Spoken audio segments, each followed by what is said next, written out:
สาวเขตลำพูนน้องเหนืออุ่นสร้างงานแท้นา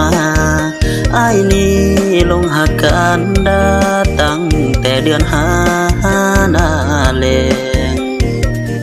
แอบหักแอบแพงแอบหักน้องแห้งเด้อผู้สาวน้ำปูน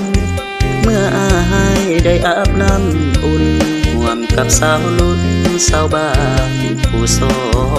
นสะอ่อนแท้เดหัวใจสิเพเมื่อหอดจันวาเป็นบอนจุดใจกลางของเขตน้ำพูนเมืองหุ่นแคว้นอุดม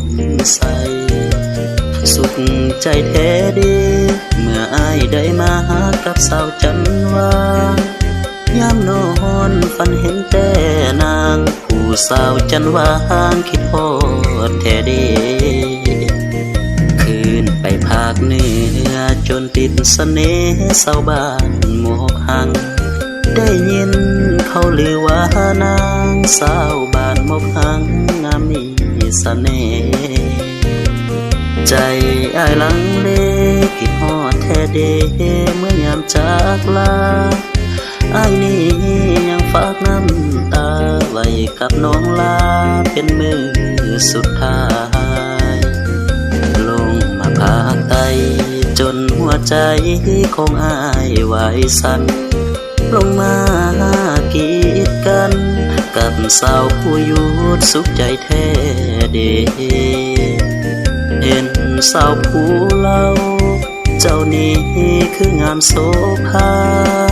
จนอ้ายบ่อยากจากลาย้อนหักพันตาสาวบ้านผู้เล่าลงมาก่อนเธอสิบ่ขอเอ่ยให้คำอวยพรจนอ้ายลงหักงามงอนอยากขอหวมมอนกับน้องกันดาลงมาผู้ลาดจิงขอจากบาทให้คำอวยพรบ่ว่าสิกินหรือนอนจิงขอคำอวยพรเมื่ออ้ายจากลา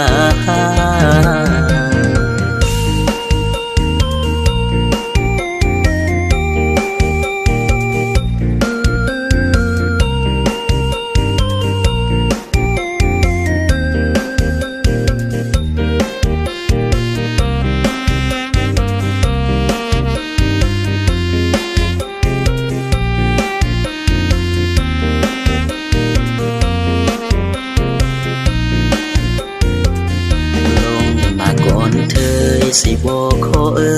ยให้คำอวยพร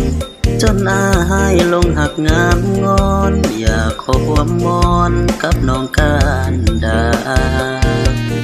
ลงมาผู้ลาดจึงขอจากบาทให้คำอวยพรบ่ว่าสิกินหรือนอนจึงขอคำอวยพรเมื่ออ้ายจากลา